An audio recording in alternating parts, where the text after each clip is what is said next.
Groupe Pelou, l'immobilier bien plus encore présente. Sud Radio, Osez Investir. Bonjour Thomas Binet. Bonjour Jean-Marie. Que faire de votre argent? Où le placer? Comment le faire fructifier? Osez Investir, c'est votre rendez-vous hebdomadaire sur Sud Radio. On parle de quoi aujourd'hui? Eh bien, on va parler du LEP, le livret d'épargne populaire, et on recevra ensuite Norbert Fanchon, président du directoire du groupe Gambetta, pour parler de l'immobilier neuf en 2023. Eh bien, tout de suite, on commence par le conseil de la semaine. Absolument, Jean-Marie. Alors, le conseil de la semaine, c'est, vous vous souvenez peut-être, la semaine dernière, si vous nous écoutiez, on a parlé du livret A, qui a été réévalué à 3%. On va maintenant parler d'un autre livret, qui lui, en revanche, est réservé aux plus modestes d'entre nous. Alors, on va d'abord rappeler, parce que c'est toujours un peu bien de faire de la pédagogie, on va d'abord rappeler ce qu'est un livret d'épargne populaire. Alors, les gens qui peuvent y souscrire, ils sont éligibles que par partir du moment où ils payent de moins de 21 393 € pour une personne seule ou 32 818 € pour un couple, soit deux parts.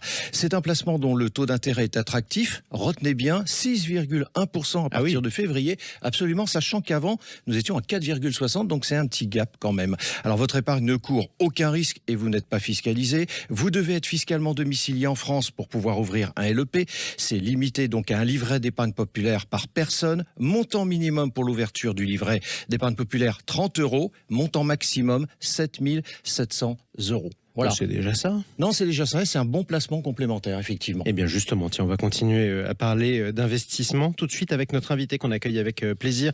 Norbert Fanchon, bonjour à vous. Bonjour. Vous êtes président du directoire du groupe Gambetta. Vous êtes promoteur en immobilier neuf. Vous êtes l'invité de Thomas Binet. Merci. Bonjour Norbert. Bonjour Thomas.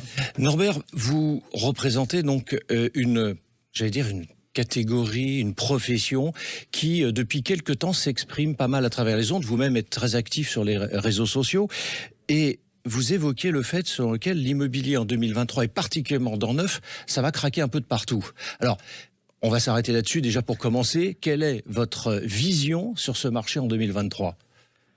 Alors le craquage n'a pas lieu ou n'a pas encore eu lieu. Oui, mais vous le prédisez, hein, on le voit bien de droite Moi, et gauche. je prédis une baisse des volumes. D'autres, vos confrères, d'autres professionnels, d'autres journalistes prédisent une baisse du prix. Mais je ne crois pas à la baisse du prix, je crois à la baisse des volumes. Alors, qu'est-ce que vous appelez une baisse de volume pour tout le monde ? Alors, en fait, pour répondre sur la question de 2023, il faut qu'on regarde en arrière et ce qui s'est passé en 2022. En 2022, et pour être très synthétique, on s'est pris plusieurs vagues. Et à chaque fois, on s'est relevé. Et la question, c'est comment on va se relever en 2023. On s'est pris la pénurie de matériaux en début d'année 2022. On s'est pris la crise énergétique en juin. Donc ça, on était capable de l'absorber parce qu'on arrive à gérer ça dans nos opérations.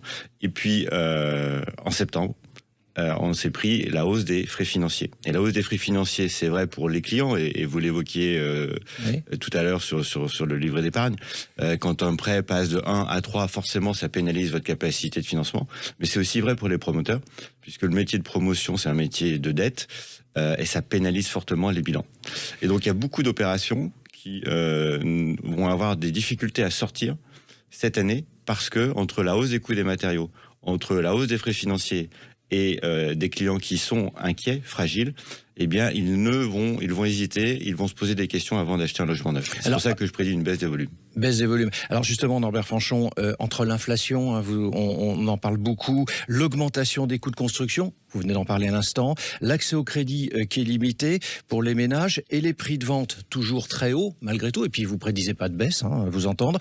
Comment peut-on encore devenir propriétaire en 2023 ? Parce que c'est quand même le sujet qu'on entend aussi beaucoup quand on parle avec les gens.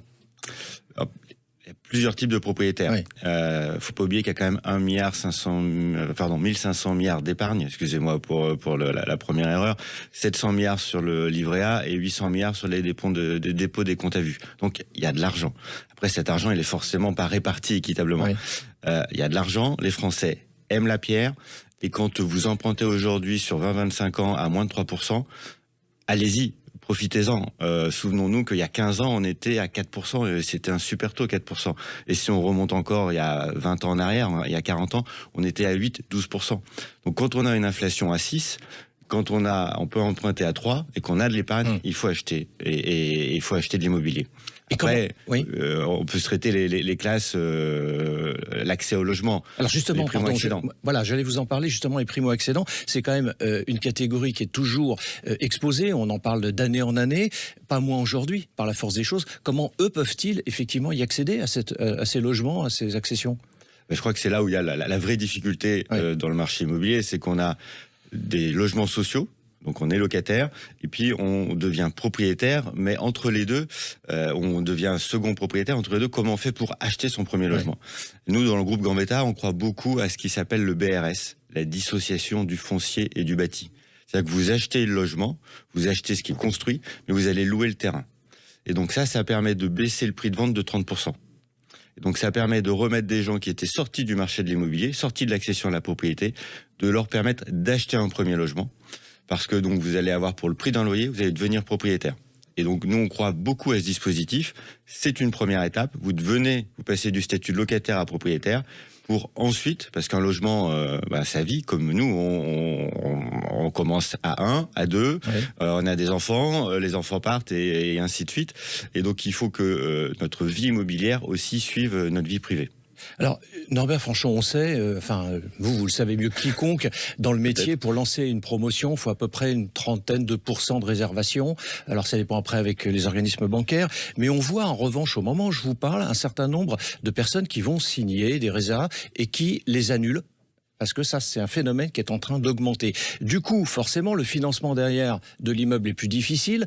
Et du coup, ça décale tout. Vous parliez de difficulté d'offre. Alors, dans ces conditions, est-ce qu'on risque pas d'arriver en pénurie plus vite même que prévu ? Oui, ça va être. C'est pour ça que je crois à une baisse du volume et pas une baisse de prix. On est sur quelque chose qui va être très imprévisible. On a, à ma connaissance, dans ce que je connais de ce métier depuis plus de 20 ans, jamais connu autant de variables en même temps.